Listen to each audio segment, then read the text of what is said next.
Hello friends, welcome to my channel. Today I'm going to read this book, so I thought to share with you also. This is the book of the story of my experiment with truth. It's an autobiography of Mahatma Gandhi. We are going to read this book. Let's see whether we are going to like Mahatma Gandhi or we are going to hate him. Let's explore. Chapter 1, Birth and Parentage. The Gandhi belonged to the Banya caste and seem to have been originally grocers. But for 3 generations from my grandfather, they have been prime ministers in several Kathiawar states. Uttamchand Gandhi, alias Ota Gandhi, my grandfather, must have been a man of principle. State intrigues compelled him to leave Porbandar, where he was Diwan, and to seek refuge in Junagadh. There he saluted the Nawab with the left hand. Someone noticing the apparent discourtesy asked for an explanation, which was given thus: the right hand is already pledged to Porbandar.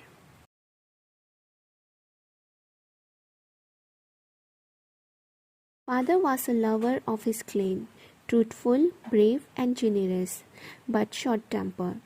To a certain extent, he might have been given to carnal pleasures, for he married for the fourth time when he was over 40. But he was incorruptible and had earned a name for strict impartiality in his family as well as outside.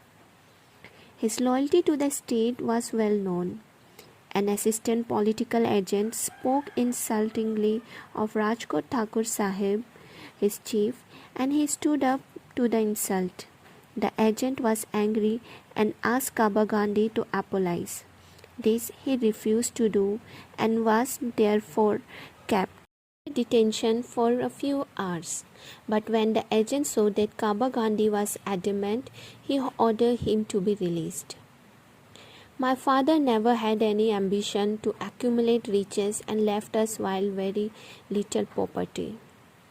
He had no education save that of experience. At best, he might be said to have read up to the 5th Gujarati standard.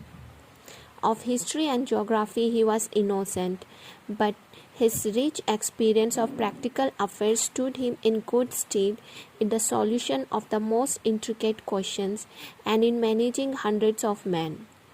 Of religious training he had very little, but he had that kind of religious culture which frequent visit to temples and listening to religious discourses make available to many Hindus.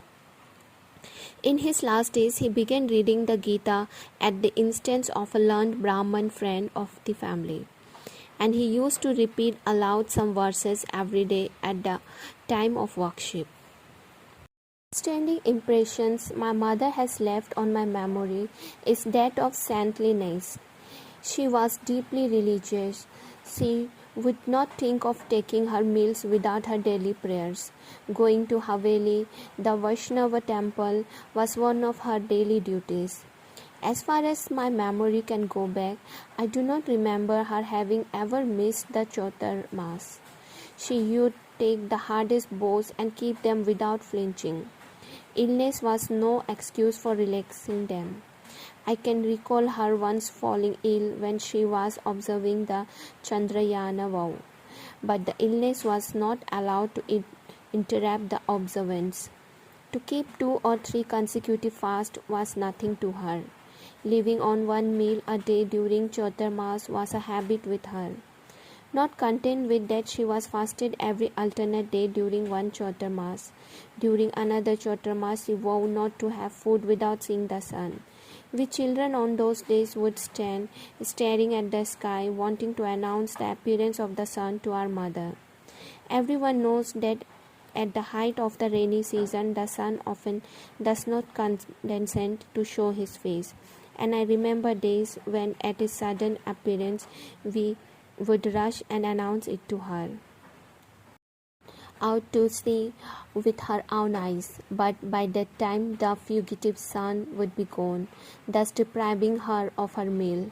That doesn't matter, she would say cheerfully.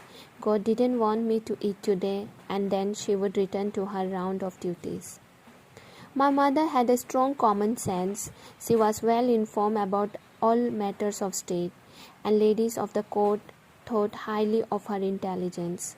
Often I would accompany her exercising the privilege of childhood, and I still remember many lively discussions she had with the widowed mother of the Thakur Sahib. Of these parents, I was born at Porbandar, otherwise known as Sudhamapuri, on 2 October 1869. I passed my childhood in Porbandar. I recollect having been put to school. It was with some difficulty that I got through the multiplication tables.